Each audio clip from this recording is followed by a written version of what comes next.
and welcome to The Sacred.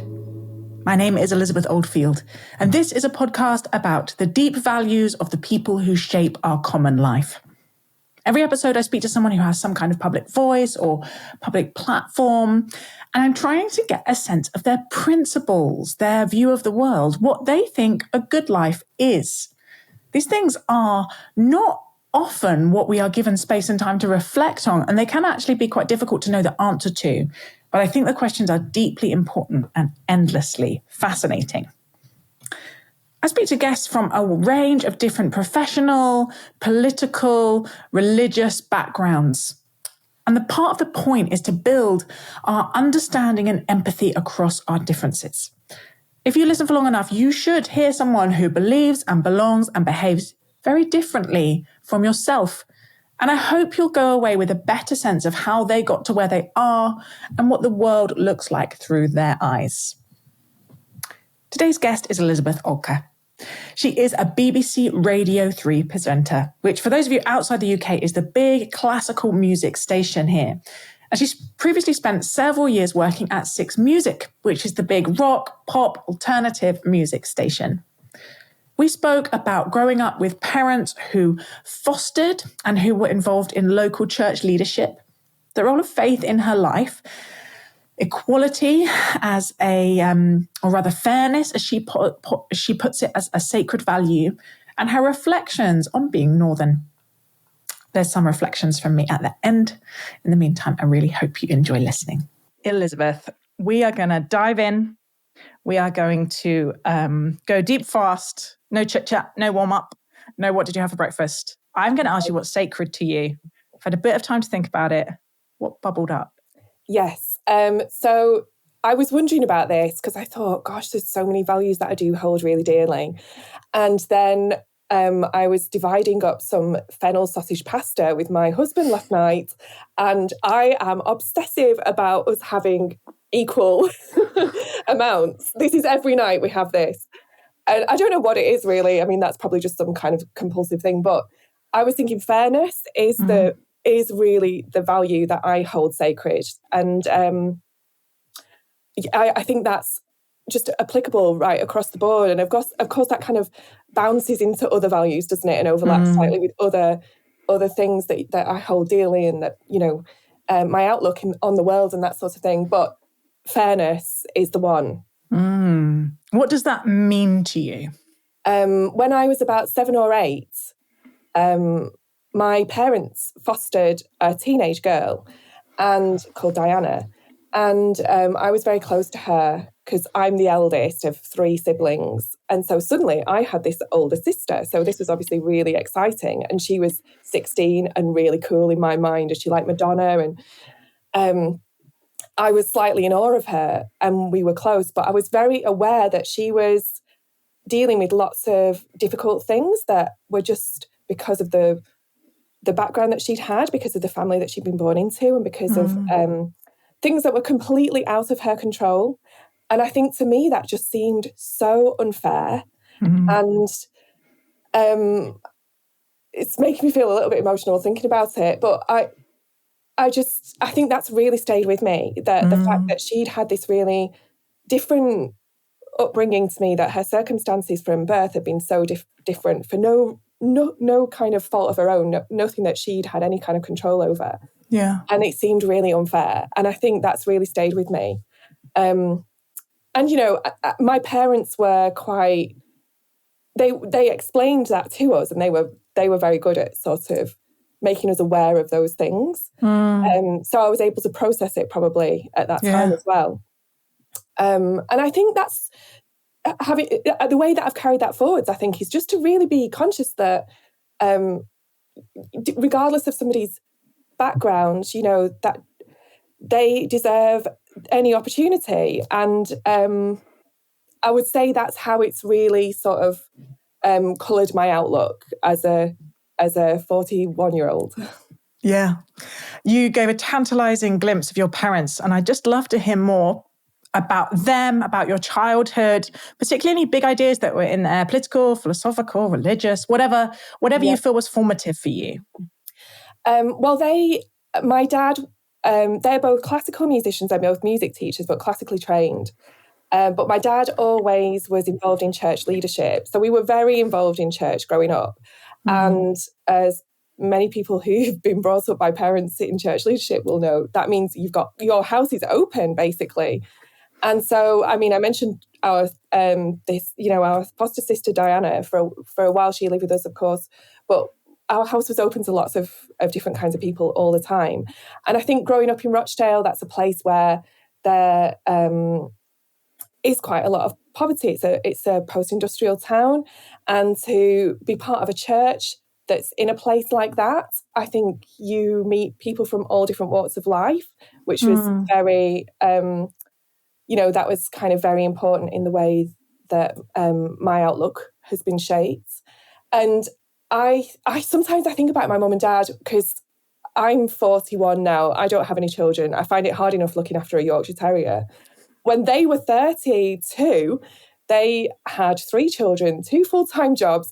They fostered a teenager. We always had pets, dogs, rabbits, everything. My dad was doing this job and also really involved in the church. I mean, he was out quite a few evenings a week at meetings, and he played piano on a Sunday, and he often preached as well. And I just think, how on earth did you do all that? Yeah. But I think also my grandparents were really important in the way that we were brought up as well. And I think just that thing about fairness, I think if that's, fairness is something that I hold very dearly, but also I expect that for myself as well. I think, I expect to be treated fairly. And I think that's quite a healthy way to feel and to apply to other people, but also to expect yourself. Yeah. And that was something that was very sort of drilled into us.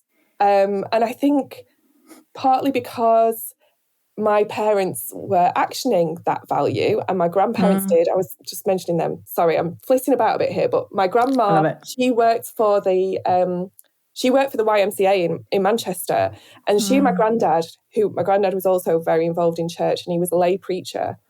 They would often take on people that she'd met through her job at the YMCA. And so when we would go around for tea, there would always be different people having tea, doing their washing and that sort of thing. And I think when you see that in action, then I think the feeling was at home was that this is how we treat other people, and also that's how you should expect to be treated. And I think it feels like that's a possibility when you can see other people doing it. Does that make sense? So I think, it works on both fronts. Yeah. And people who've been raised by parents in church leadership or as missionaries, we all have complex journeys with faith, right? But it feels like sometimes there's an added layer. How easily did it become part of your life personally? And I guess, has it always been? Did you have crises along the way? Oh, yeah, absolutely. I was raised in church so I can't remember a time when it wasn't part of my life. I think sometimes I'm a little bit envious of people who have that sort of road to Damascus experience, and whereas mine was just very sort of by osmosis, and growing up with the stories of Jesus and growing up with the Bible stories and being part of that family, and always believing. And then, but I think sometimes that it can work the opposite way, can't it, for people who are brought up in church? Instead of having that kind of moment of revelation, sometimes you have the opposite, where you think, a loss, well, I've always, just accepted this was the case because my parents believe it, my grandparents believe it, my siblings believe it, whatever. So when I went to university, I actually had a moment like that. And I think because it was the first time, obviously, I'd lived away from home, and then I was quite involved in the Christian Union there. And I think the pressure of that just sort of made me think, really kind of drill into what I believed and think for myself around it. And I remember having like a flow chart, because it's a difficult thing when your faith is questioned. It's something that you've always kind of leaned into for support. And so I had this flowchart on my bedroom wall at university that was things that I do believe, and why do I believe this? And then that was leading to that. And I kind of workshopped my way into a sense of what it was that I actually believed. That's adorably nerdy. Because I was finding it very stressful. Yeah, of course, and it is. Having to turn up to, to meetings with responsibilities in the Christian Union, which felt very heavy at the time for me as like an 18-year-old, having not really had to take on much responsibility up until that point. So, yeah, and I think it just really sort of, that time kind of crystallized what my walk, my Christian walk, my faith journey was about up until that point. And often I do revert back to that time as a time to kind of, if my faith is being tested, then I look back to that time and think, no, that was, you figured out for yourself what it was that you believed and ways that you believed Jesus had worked in your life and that God had been with you and and the values as well.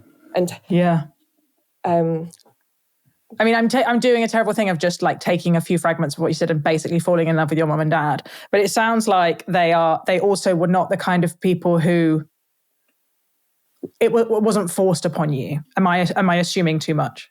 No, it wasn't. No, it wasn't forced upon us. We had friends at church and it was always just part of what we did, and we liked going to see the people there that were our friends.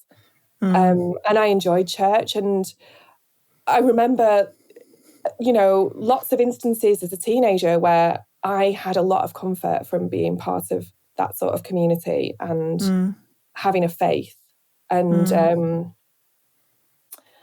I remember when I first went to secondary school, I was the only person who went from my primary school to my secondary school. And so that was quite a lonely time. Yeah. And I remember the church family was especially important then. And I used to write down Bible verses sometimes before I went to school that I would keep in my blazer pocket and then sort of look at and feel very sort of reassured and comforted by that. Yeah. So it wasn't forced on us, but I found a lot of sort of comfort, community, friendship, and joy in being part of it. Yeah. And tell me about your earliest music memories. Oh, by the way, your parents were pretty young. They must have been pretty young when they had you, right? Yeah, they were. My mum was 24 and I think my dad must have been 25. Yeah. Okay. Yeah. So they went straight into it. And they're teaching music as well as running a church. Is that right? Yeah, my dad was. Yeah. They were busy. Maybe it was because they didn't have phones. I wonder if just like the generations before just wasted less time watching Netflix. I know. It's incredible, really. They were sort of from that. I think because my granddad had been a teacher and a lay preacher. Yeah. And he'd always done both those things. And they were in the kind of non-conformist tradition. So they were part of a Baptist church that was like a plant from another church. So so growing a church, often there's not the funds is there to employ people full-time and that sort of thing. And that was always, so it was always something that was done as well as working full-time. So the music was all over your home. Tell me about what you were hearing. Yeah, so music was obviously a big part of our lives because they were both pianists and both music teachers. And so we grew up learning instruments and playing together. I think my dad had this, I'm like, honestly, my childhood was quite normal. Like I had friends and I went shopping and like for makeup and stuff like this, but it started to sound like that wasn't the case. But my dad, our home life was quite normal. We went on bike rides and on holidays to normal places. But I think my dad had this dream of having this kind of family band and having us all. I think also, he was in the worship group, in the music group at church, so he was probably thinking, right, well, we're lacking a saxophone there, so we're going to make sure Elizabeth can learn that. And then let's have a woodwind section so Hannah can do the flute, and we need a guitarist, and my brother plays guitar. I had a really sort of a brilliant clarinet teacher. He'd taught at the Royal Northern College of Music and was a classical musician. So we learned instruments from being young. And I think this is sort of another thing to do with fairness. So my granddad had come from a very, very poor family. His dad was a miner, but I think he'd been unemployed a lot of his life. And they always said they'd always had kind of an outside toilets, and like his grandma used to do his mum used to do people's washing to make extra money. And I think it was very poor. But he become a head teacher, and I think so. It was that thing of like, expect that no matter where you're sort of coming from, you can do whatever you want to do. That was very much sort of in the culture, the ethos of my grandma and granddad, certainly. And I think then my parents had got into classical music, and that's a very tricky world, I think. And let me just think carefully about how I want to say this, because lots of classical musicians know you. Yes, and so I think music's a funny one because, right, let me start that again. So I think music can be, my parents are musicians, and music can be a difficult world to be in because you can work very, very hard at it, and it's very unpredictable. It's an unpredictable landscape. So as much as we were kind of brought up with lots of music playing in the house and learning to play instruments, I think we were also given a slight awareness that this is quite a difficult world to be in as well. And I think that's also that comes back to that idea of fairness, because again, I think, well, everyone should have the opportunity to access music and to enjoy music and to have the chance to be able to learn to play music. And it's not always the case. So do you sometimes think whether you would have pursued a career as a musician rather than music journalism if you hadn't had that steer? Possibly. Yeah, possibly. I think I was always kind of aware, maybe not so conscious of it, but I was always aware that it's good to have like a backup. Yeah. And also I really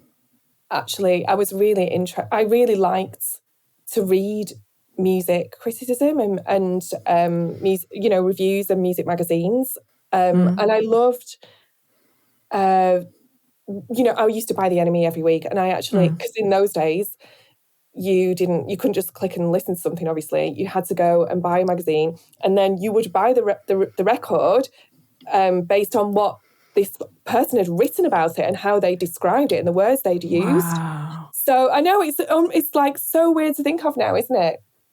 I think there's still a value in that, because I think that a lot of the way we enjoy music has to do with the sort of the community that we're in and the way people that we trust shape our taste and direct us.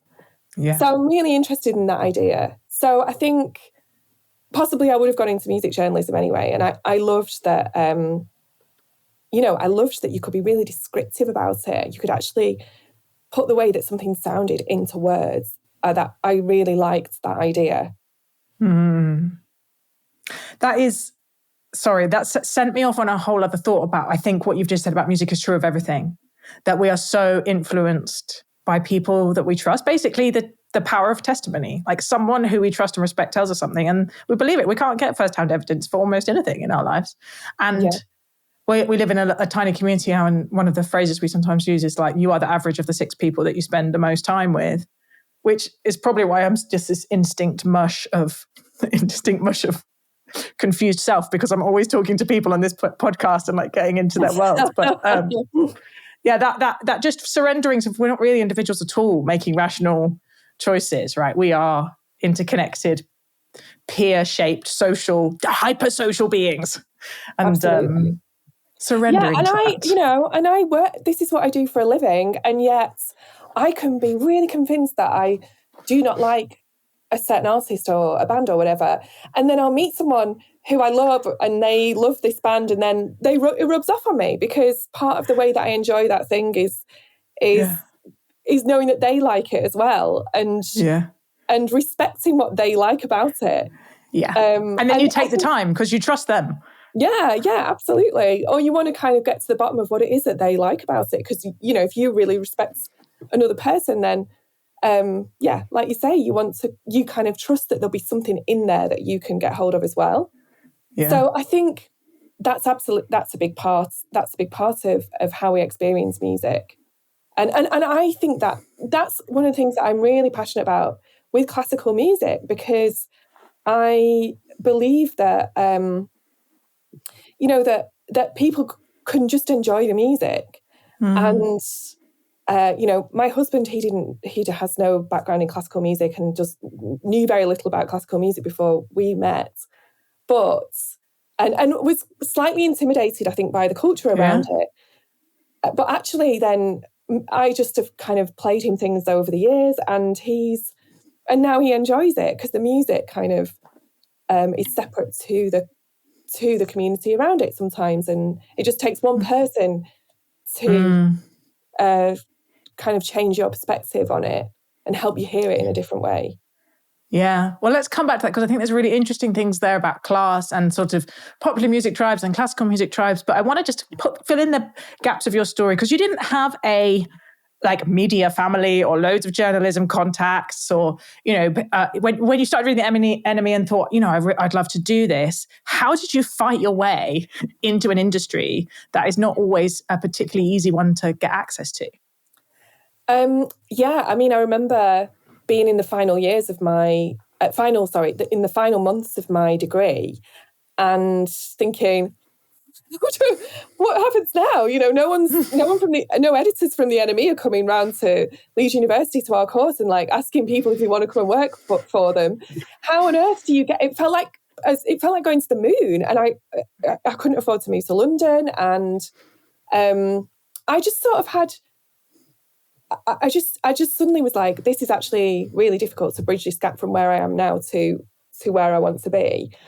And I think I was lucky, because my parents live on the outside of Manchester. So, and Manchester is a big enough city with enough going on that you can actually start to, there were publications that I could write for, and there was a music scene that I could write about.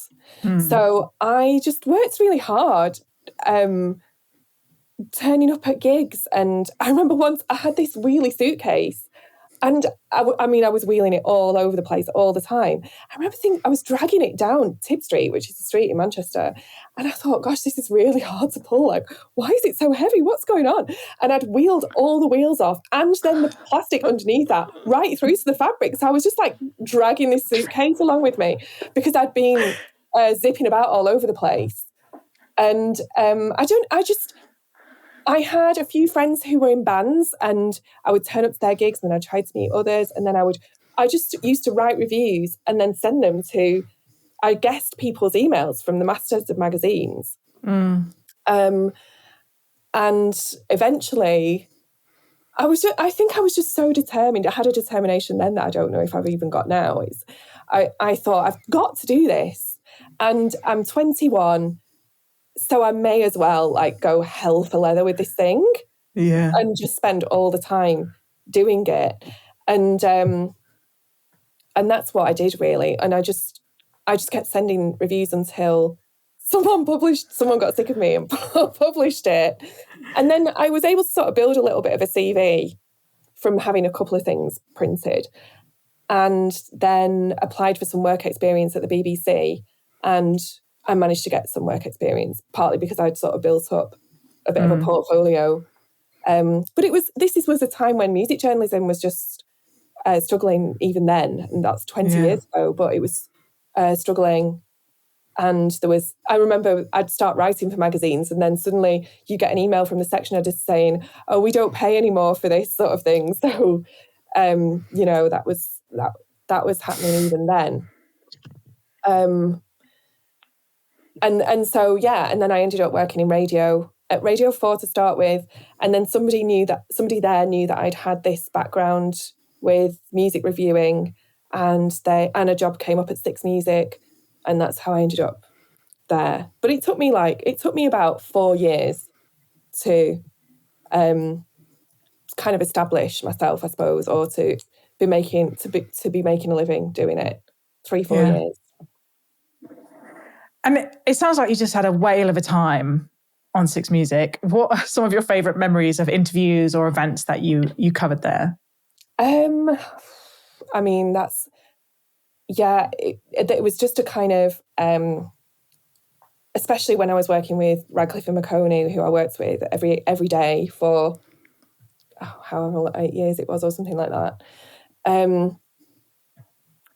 It was just such one of those really weird kind of right time, right place, right people, everything just coming together. I met Paul McCartney. I was at Glastonbury every year. Oh, beautiful. I got to report from the main stage when Patti Smith sang Happy Birthday to the Dalai Lama and brought on a birthday cake onto the pyramid stage at Glastonbury. Obviously. Yeah, I mean, it's like I've had to... It's weird thinking of him eating birthday cake. I know, yeah. It was this giant... I've got a picture of it. I'll send it to you. It was kind of this giant stacked up birthday cake, and I was just standing at the side, and then suddenly the Dalai Lama was sort of standing there with all his entourage, and that was weird enough. And we knew something was going to happen, but we weren't sure exactly what. And then Patti Smith turned up and sang Happy Birthday to him with the entire kind of crowd at Glastonbury. So that was memorable. I was on the stage when Jeremy Corbyn went on the main stage at Glastonbury as well. Yeah. So, and that was just incredible, so moving, so incredible to just see all those people who, were really hopeful for just more equality. I'm not saying that I was die-hard Corbynista or anything like that, and not to go too much into that, but just the hope that was there. There was like a real palpable sense of like hope and just just a like longing for more equality. I think that's what that was largely about. I interviewed Lou Reed. I became quite friendly with Marquis Smith from The Fall, who had been a hero of mine from being a teenager, and my uncle had always taken me to see Fall gigs, and then I got to know him quite well. So just all kinds of crazy things, really. Yeah. And this very fortunate. People often ask me, so I worked at the BBC also for 5 years, very different areas, but I did an interview recently where I mentioned it on someone's YouTube channel, and I was surprised still how many of the comments were like, oh, must have been really hard being a Christian at the BBC. People have this assumption that it's a sort of secular lion's den. What were your experience to someone who has, I think, repeatedly been really open about being a person of faith? Well, I think that it's a really open-minded environment, and especially if you're working in the arts and music, I think you're going to kind of rub up against people or be working with people who are open in their outlook, and that was always my experience. And a lot of people, I think this is getting less so now, but I think a lot of people had some sort of faith background or were intrigued by it. So I did, and so I never found that people were hostile towards me because of it. I never came up against that sort of thing. I think actually in an industry like the music industry or the entertainment industry, they're really difficult industries to be part of, as you'll know. Actually, people are just looking for somebody who they might be able to trust. And I think might be a human being. Yeah, and I think if they think that you have, and obviously there are people without faith who have values, of course there are. I'm not suggesting that there aren't, but I just think, and also as a Christian, you have a responsibility to live by the values that you claim to, uphold and to put your faith and trust in and all those sorts of things. So I think that's the challenge, isn't it? To actually be the embodiment of what you're saying you believe in. And then people hopefully can trust you in what can be quite a kind of bad backstab, in what can be kind of quite a kind of backstabby environment. And I was certainly not always, faultless, but that was the biggest challenge, I think. But in terms of other people, they were always really kind of open to what I believed, and I'm really sort of grateful for that, really. Yeah. And it's noticeable how open you are about it. Maybe I've interviewed people from all kinds of different religious and political perspectives, but often the ones that are people of faith with a high public profile, I often kind of don't want to push them into being more open about it than they are comfortable with, because some of them are nervous, some of them have had pushback. There's particular industries that it's hard to be. People have baggage, right? And some of it's for really good reasons, that they might react with an allergy or a suspicion or a skepticism. But every interview I've heard with you, you've just really calmly and gently brought it up as something about yourself. Do you remember where you made that as a conscious decision? Has it just always been a policy? Tell me about that position that you hold so graciously and so clearly. Okay, well, that's interesting that you made that observation. And I guess that's something I've not thought a great deal about, to be honest. But I think it's just about. Maybe it's natural to me to be quite transparent about who I am, maybe, and so if that's part of it, and and it's such a huge part of who I am, because it always has been, for a start, And as I was saying, just, those really kind of formative experiences of my grandparents and my parents, and the way they lived, I just don't, because of what they believed, I feel like there's nothing to be ashamed of in that. And so I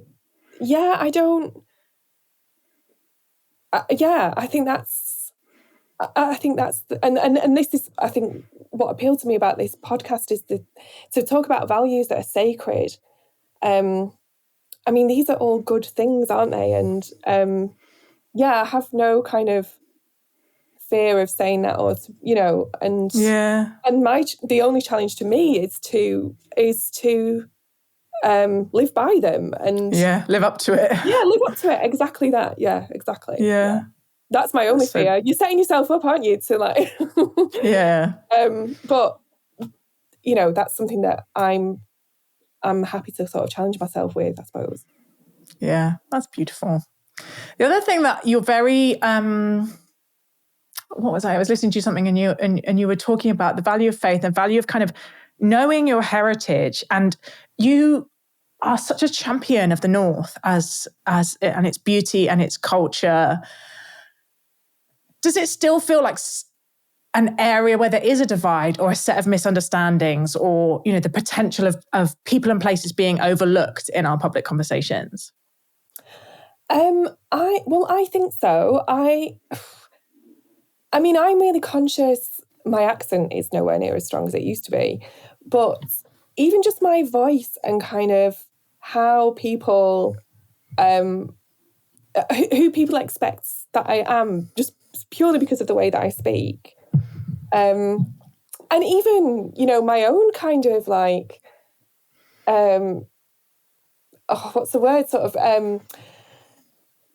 it's like prejudice against my own accent. Also, mm-hmm. I don't know if that makes any sense. So I remember I had to do a voiceover for something a few years ago, and they'd written it quite it was in quite a chatty style, and I think the person was thinking that this would kind of suit my voice.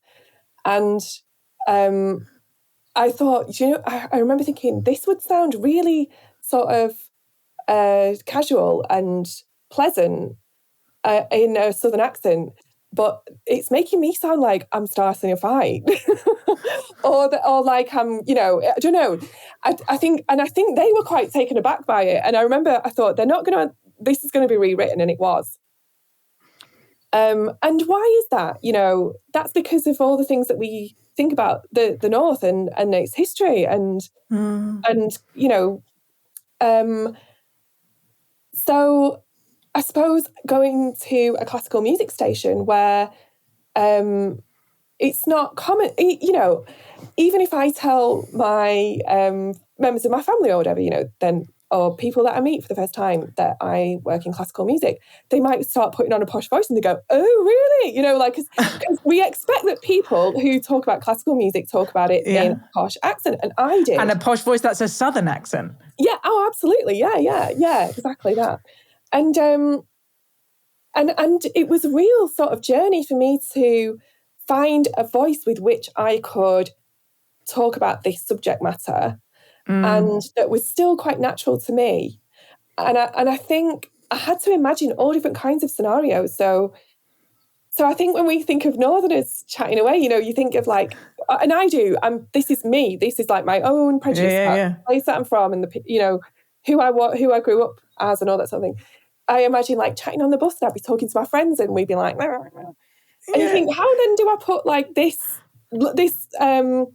subject matter into that kind of lexicon, into that syntax, into that kind of like you know way of speaking, and I remember thinking, well, I just can't. This is just you can't do this with this voice or with the inflections that Northerners have, because it sounds so weird. People can't get it, and I understand why they can't, because they're not used to hearing it. So I feel like that's been it's been a long journey, and to find a way that, you know, I can do it naturally. And I think just talk about my experience of the music or find ways into the music in a way that suits my voice and the inflections of a Northern accent. So sorry, that's possibly like a tangent from what your original question. No, not at all. Because I think about being in the North, about kind of... A lot of this stuff is only semi-conscious, right? We have a set of sort of stories and associations about particular tribes or places or people that are usually sit just below our consciousness, but that do shape how we interact with people, what we think is possible and possible, where we think we will be welcomed or not welcomed. And listening to you, I was realizing, you know, I lived in Manchester for a while. I felt very foreign, and I felt very posh. And I'm you know, classic British thing here. I'm about to grade myself. I'm sort of like solidly middle class.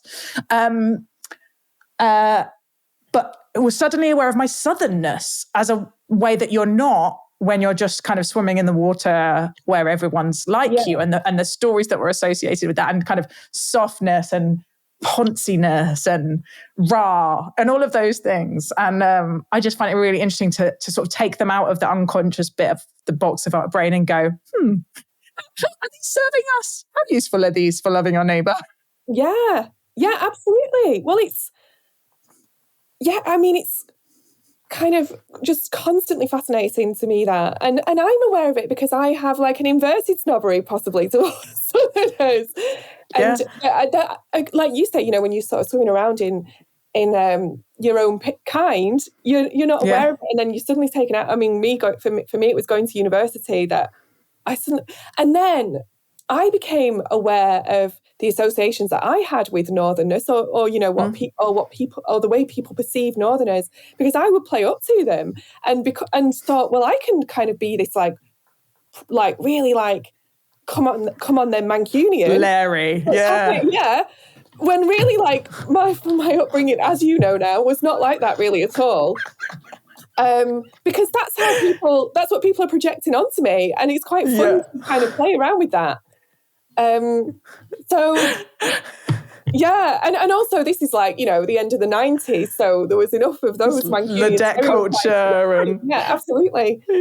And then to kind of go for and I mean, class is something I think about a lot, and yes, my parents studied classical music, but really they had quite a working class sensibility because their parents did, and I was mentioning my granddad who was brought up in a sort of really, really working class family. And, my great grandma, no one knows anything about. She came over from Ireland and when she was 12 and worked in service. And so, and that was my dad's grandma. So we were only a couple of steps away from. Yeah. But I think, So yeah, no, I do think about those things a lot. I feel like my background is mixed in that way, and so I'm really conscious of being able to kind of flip in and out of whatever it is I might need to want to or need to, or just have fun with sometimes. But and tell me how that plays out now as someone who I would say is sort of a pretty well-positioned ambassador between various musical tribes. And you've got a book coming out about the influence of classical music on pop. And one of the things they do with you at Radio 3 is they sort of put you in the crossover slots, right? In the crossover places to sort of translate different tribes to each other. What are some of the stories and associations that you are trying to challenge, either about classical music for those who don't feel comfortable in those tribes, or about every other kind of music, popular music, world music, all these kind of things, for people who would see themselves as very rooted in a classical tribe? Well, I just think that, classical music is an interesting one because obviously to play, you have to be brilliant. And so it's kind of like sport in that way, isn't it? There is that standard for the performers. And that requires years of training and investment. So already it's just exclusive by its nature in that sense. And that's very difficult because the standard needs to be maintained. But I think in terms of people's enjoyment of it, then, and I know so my dad would, and I remember when I was doing my A-level music and was just really more interested in, Joy Division really than any of the classical music that I was required to listen to. And then my dad took me into, we had like a room with a piano in it and his music system and stuff. And he was playing me these symphonic poems and like Berlioz and going, and this is what they were going through. And he just the way, and he's a teacher. So, and preached a natural born teacher. And I was like, oh, wow, bang, I get this now. And I think understanding the spirit of the composer and that's the bit that fascinates me. And that's my way in. I think the human story is always a good way into understanding music. And then you hear the sounds differently because you know what they were thinking when they wrote them and why they're there. So they start to make sense. And obviously there are extra layers of complexity in classical music, but it's easy to understand, really, in terms of what the composer was trying to communicate, and they wanted to be understood. So I think, that's sort of. I think I believe that that it's accessible to people who can't play, who don't have a background. And I'm sure the people who wrote the music hoped for that as well. Yeah.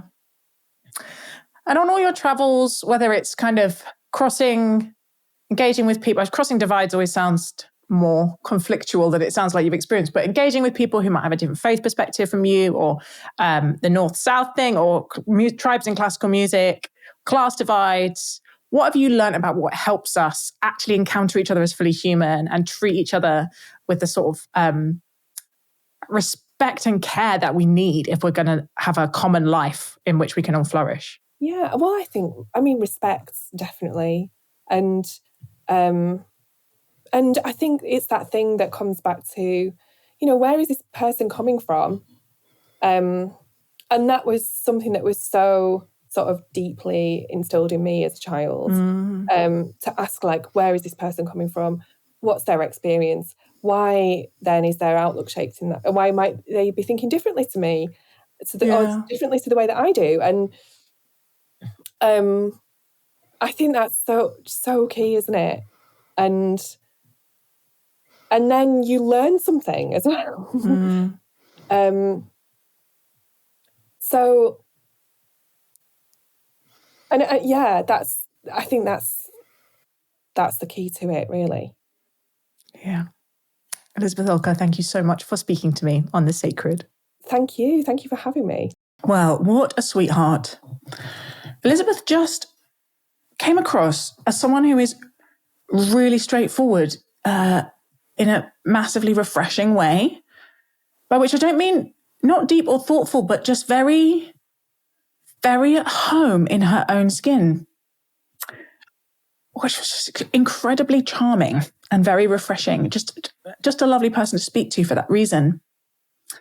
And she started with talking about fairness as her sacred value and that really powerful origin story of having someone fostered into her home and realizing just how different life is for someone who's come through the care system, how many fewer opportunities there are, how much harder that foster sister would have to work than Elizabeth herself has had to work or would have to work, and how wrong that is, how deeply unfair that is. And you can hear the ways that shaped her sort of vision of the world. I think, and again, that sort of childhood formation in a community where there might be quite high levels of poverty and inequality from a family that had experienced, really, it sounds like quite grinding poverty not many generations ago. And this vision of church and religious communities as places that can be where those of different backgrounds, views, perspectives, socioeconomic situations can meet and come together. It was noticeable that Catherine May noted that as someone kind of looking at it from the outside, and how formative that was for Elizabeth as someone who grew up in it. And she had this lovely line, this is how we treat people and this is how we expect to be treated. And I can really see how that both open-hearted generosity, that posture of service that she saw in her parents and the community she was part of has formed her, but also how that second part is important. And this is how we expect to be treated, because there's something confident about Elizabeth in a way that is the opposite of arrogant. And I think that's very unusual. She, again, the phrase that keeps coming to me, she's very at home in her skin. She just is who she is in the world, and she's doing her thing and she's using her gifts. So yeah, just there's, who can tell from one conversation, right? I'm sure there's much more going on. But that it was really noticeable to me, confident but not arrogant. We sometimes use a phrase at Theos, which is the think tank that Sacred sits under, which is confident non-defensiveness. I think there are forms of confidence which are just steady and rooted, and from that can be open-hearted and generous. And then there are false forms of confidence that are actually kind of covering up status anxiety and make us scrappy and defensive and need to be kind of shoring up our own self by being critical or insecure. And I really loved that kind of like, this is how we treat people and this is how we expect to be treated. I'm sure sort of unconscious, implicit mantra in Elizabeth's childhood. I love the flow chart. Some people in the church at the moment use this phrase deconstruction, which is a sort of kind of rebranding of faith crises. And I can sort of see student age Elizabeth in her room with this flowchart trying to work out how everything connects and what she believed and what she'd inherited. And also this beautiful picture of a family band of the dad just being like, I really need a guitarist and I really need a saxophonist. So saxophonist. So that's the thing. That's what my kids are going to do. They're going to play music. The only time Elizabeth was cautious and sort of stopped herself and thought, I'm going to need to think carefully about this, was talking about the classical world. I think that's really interesting. As someone who is really quite a leading figure in music journalism, classical music journalism, extremely well known in that world, wanting not to slam it, but clearly having her parents' experience and other people having experienced how difficult world is to function in. And I think this is probably true of all the creative industries. They're wiggly paths, right? And they're so based on relationships, and talent is a big part of it, but it's not everything. And access is an issue. And as she said, classical music, to be a classical musician, It really helps if you have a lot of resources in your childhood. It really helps if your parents can afford a lot of lessons and to ship you about places and to buy you expensive instruments. And not everyone has access to that. Yeah. And then this lovely thing about seeing other people love things, how social we are as creatures, how influenced by those around us, how much what we believe is sort of held in ambient space in the community of people that we trust and respect, and both people that we know in person and people that we listen to or watch regularly. The sort of fallacy that we are these rational, optimizing creatures, either like coming to our own exact conclusions on sort of reading of our scriptures or on what science says, or how do we make decisions, on all these big questions. Relationships, I think, are sort of 90% part of the ball game, 90% of the ball game, particularly on how we change our minds. It has to be hearing something from someone we trust and respect. The messenger is everything. And that's, as true of music, as politics, as faith. And it was really making me think of a quote that I can see it on the back of a book that I probably read when I was a student called Blue Like Jazz. That comes back to me a lot. And I actually looked it up and it goes like this. I never liked jazz music because jazz music doesn't resolve. But I was outside the Baghdad Theatre in Portland one night when I saw a man playing the saxophone. I stood there for 15 minutes and he never opened his eyes. After that, I liked jazz music. And then at the end, Don Miller, who wrote that book, said, sometimes you have to watch somebody love something before you can love it yourself. It's as if they are showing you the way. And he ends with, I used to not like God because God didn't resolve. But that was before any of this happened. And I love humans. I love our creatureliness. I love how formed we are by love and by what other people love and how we are desiring beings, as the philosopher James K.A. Smith put it. Yeah, that whole line of thought was kicked off by what music journalism is doing. Elizabeth is, as a music journalist, also clearly a hard worker. Just a lot of hustle happened. And I think let's just have respect for people who can sort of push and push and push and wheel their wheelie suitcase around Manchester until the wheels wear out because they're going after their dream. And when I asked her about being public about her faith, she was so gorgeously guileless about it. I think a lot of people who, whatever religious perspective you're from in public life, often have had to think quite carefully about how open or not they are. And honestly, I was sort of expecting her to say, yes, I always bring it up because I think it's important that people are open about their faith, or, that it's part of my kind of, it's a dutiful thing that I will talk about my faith in public because I'm here to represent in that way. But she didn't. It was really lovely. She was quite surprised I even asked. She was like, oh, of course. Do I? I didn't notice that. That's just part of who I am. It just pours out for her. And she's really relaxed about it. And I think, again, that's what's so beautiful. It's just sort of weaves into who she is and her love of music and her background and her northernness. And it's just who she is. And she's just being that in the world. And she's not tense and she's not trying to persuade you of anything.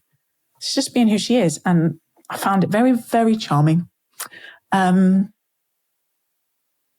finally, on the northernness thing, I was really grateful for her going there because I was like, I don't want to be facile about it, but I suspect we still do have a bunch of prejudice about loads of things, about loads of different accents and where people are from and associations and, the Essex thing. And there's loads of old tropes that die really hard.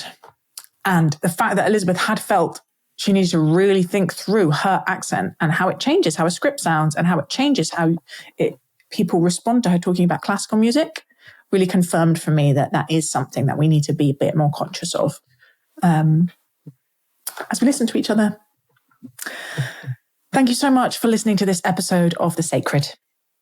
The Sacred is a project of the think tank Theos, and I'd love you to go check out Theos's wider work. You can find Theos and The Sacred and me on all your usual social media platforms. I mean, not all your usual ones. I haven't quite yet braved TikTok. I think I may be too old. Maybe I will.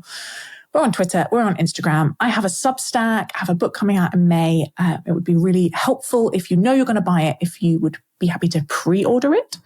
That gives the bookshops a signal that they should stock it because there's interest.